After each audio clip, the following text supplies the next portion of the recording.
All right, people. 6 and 7. 6 and 7, I think, can be harder than 8 and 9. Okay? So I'm going to try to make this as easy as I can.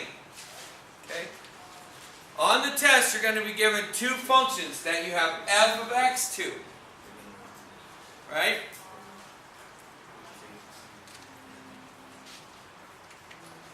Let's focus up here, then explain. Let's focus up here, then explain it. Thank you. Alright, because that way I'm not fighting against another voice. Alright, so, vertical shift, we're going to start with the f of x. Now this is your template. This is a template we can always use. You don't have to use it. I'm just trying to make one nice and easy for you, okay? A template that says that basically this is your vertical, because vertical is on the outside. So this is also a vertical, right? But when we're on the left, we're multiplying, right? We're multiplying. Multiplying means stretch or compression. When we're on the right, we're adding something. So it's usually like 6x plus 3, right? So when we're multiplying, we're on the left, stretch or compression. When we're adding, we're on the right, right? So that's a shift. That's all that means, okay? And so the same thing here. This is a stretch, right? Whereas this is a shift, right? But in the red, this is inside. So vertical is always outside, but horizontal is always inside. Horizontal is always inside. Now, if there's a number out in front of this x, okay, it's going to be out in front of here. No, here. It's going to be right here. If there's a number adding to x, it's going to be out here. So, let me say that one more time. If there's something in front of this x, if this x gets squared, then this number doesn't get squared. This number doesn't get squared. Only the x gets squared. So it'll be out front of this parentheses. If there's a number plus 1, plus 2, plus 5, then that's out here, outside of the parentheses. And right now we're only dealing with x's, so linear. But next chapter, this is going to change to a 2. But this template stays the same. The template stays the same. And so if we think about this, the vertical, you guys remember, what is vertical? The function, right? The function, y, f of x, shift, should be a plus. Down should be minus. Okay? And then 5 is 5. Followed by, it means parentheses. Okay? And so I'm going to stop right there. I'm going to stop at the parentheses. And I'm going to do all of this first. So what is plus minus? What's plus minus? Minus. So it's the function minus 5. So it's this function right here minus 5. So that means,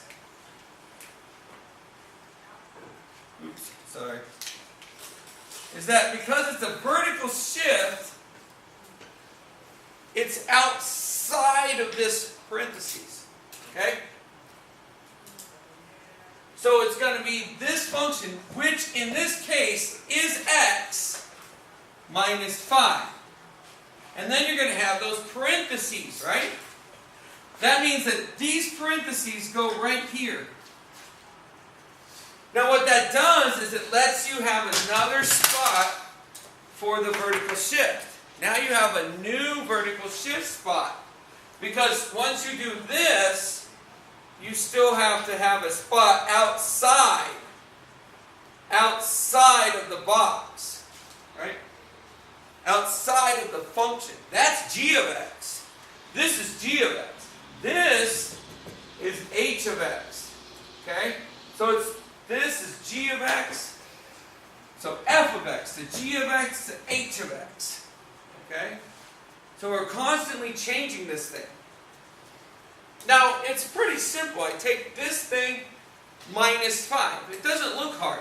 But when you have numbers like 5x minus 3, now all of a sudden things get more complicated. You see what I'm saying? So that's why I'm doing this. If we get used to plugging it into this, everything becomes a lot easier next chapter. But if you want to keep it simple, that's fine.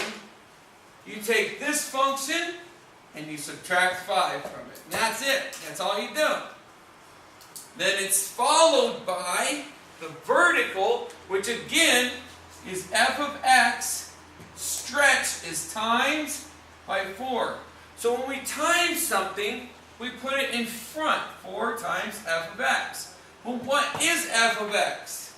Is it this or is it this? And in honesty, what this is g of x. Okay? Which means it's 4 times g of x. So it's no longer this that we're talking about. It's this. It's g of x. Okay? But if it's in this thing, I'm just going, okay, 4 times it. Done. Boom. 4 goes right here. Because it's a vertical stretch. These tell me where everything goes. Right? But if I keep it in this form, then what I'm saying is it's 4 times x minus 5. Okay? And so my h of x is equal to 4 times x minus 5. And if you look at this, that's exactly what this is, right? There's nothing here, so it's just x minus 5. Right? There's parentheses, but that just collects it. So now, this is extra credit. Now, if you want, you can go this. Everybody on the bucket is a paper, right? 4 times x is 4x. 4 times 5 is 20. So h of x equals 4x minus 20. Right? Okay, let's do the next one. Try to step through this one again. Notice I write them on 2 lines because really all I care about is doing this followed by. Remember, followed by is parentheses. You always just stop right there.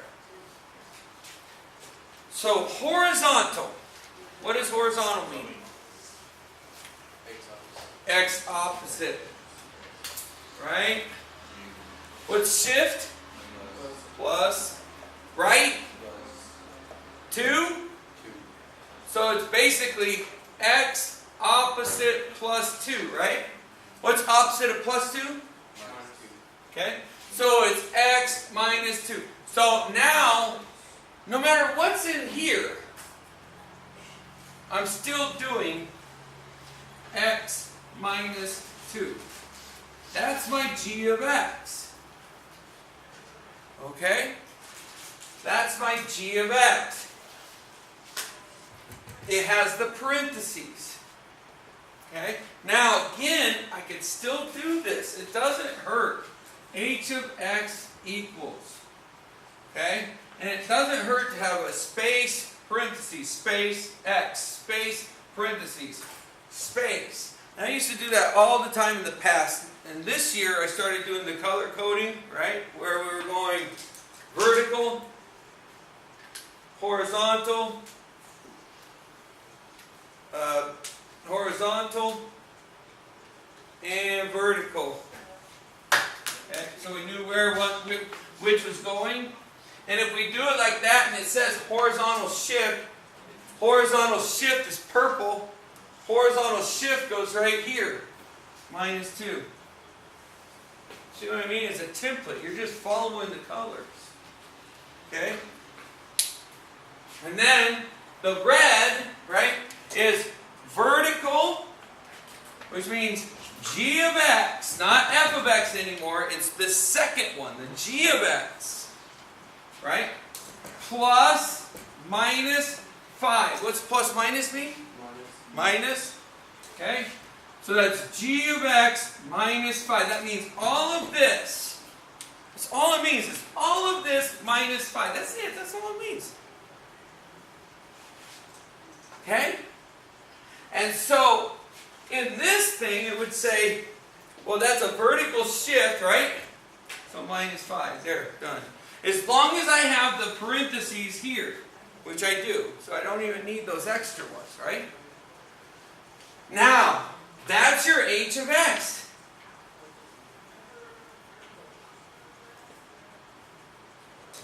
Okay? That's all I'm asking from you. If you want to find the extra credit, you will say h of x is equal to, well, what is minus 2 minus 5?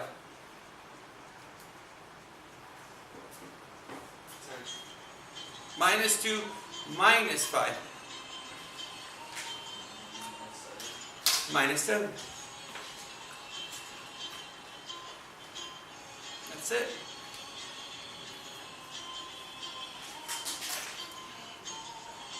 What's happening here, just to give you an explanation, is you have this. That's f of x equals x. And then what we did was we had a horizontal right shift 2. Okay? We moved it right. Okay? And when we moved it right, we actually went down 2. That's why it says minus 2. That's your new y-intercept. And then what we did was we moved this point down 5. It's still the same slope. So now instead of down 5 and 2, it's down 7. That's all that happened there. Okay? So the first step was right 2. So we moved this over 2 places. And then we took this and moved it down 5. And that's why when this moved over 2, it also moved down 2 at the same time, right? Okay? That's why when Renee was in here, she was like, well, vertical and horizontal shifts are the same with linear problems. And they are. They're the same with linear problems. However, stretches are not always the same. So be careful. Because she also said that linear stretches were the same, and I had to show her, nope, not always. And she's like, oh, really? And I'm like, they look very, very similar, but not always the same. Because what happens with a horizontal is it flips, right? And with the vertical, it just stays outside, and it stays the same. See how that's different? So it'll make your problem look different. Okay? It's except doesn't is the other. You just have to be careful with it. Think about what's happening to it. Shifting right, going down 5. That's really all that's happening to it. Okay? Alright, so if you looked at this point right here, it would be down 5 also. Does that make sense? So we can take that point, move it right, then move it down, and it would still be the same function. Does that look familiar? Isn't that what we did in problem 1? Right? We just did it in a different way, in a more simple way. Does that make sense? Now we're doing it in a much more complex way. That's all this is. Are we feeling a little better? Are we still down? Still down? Up? Sideways? Up? Up? Up? Up? Okay. Fabian? Tony? Up? Sideways? Up? Really? Got it? Then so let's... Do you want to ask a question? Do you want me to go through anything? Yeah. Later? Good, that's a good question. Question is, how would you do a horizontal stretch by 5/3? Okay? If you have an f of x is equal x, and a horizontal stretch, by 5/3, you have to remember, what's hor mean? X opposite, what's stretch? And 5/3? Okay? And then what's the opposite of times? Divide. So that's x divided by 5/3, right? So when you divide by a fraction, you really flip and multiply, right? So what we're going to do is flip this so it's 3/5 x. Does that make sense? And so that's all it is you're going to come in here and go 3/5. Now if there's numbers in there, then we have to deal with that. Great question. Any other questions so I can catch it on the video? Because if you have a question, somebody else does too. They're just too shy to say it. Right? Question? Yeah. So, when you do like opposites, you flip, but like horizontal is like horizontal line. Yeah. X. So X is always not similar to So,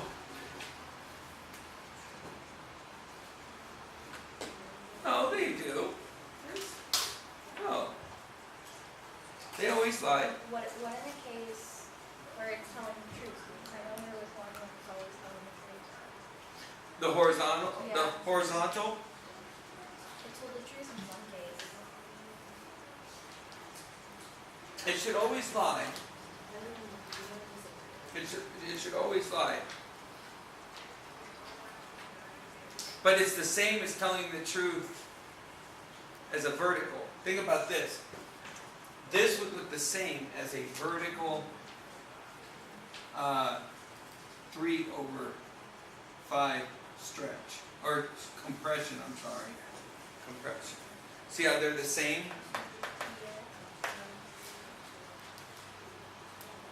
And it's lying. This is really a compression, right? This isn't a stretch. But it's saying it's a stretch. Which is the weird part. So it's being the opposite.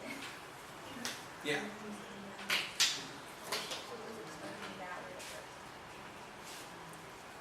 Thank you. I'm trying really hard to make it as clear as I can. No questions? Okay, I'm going to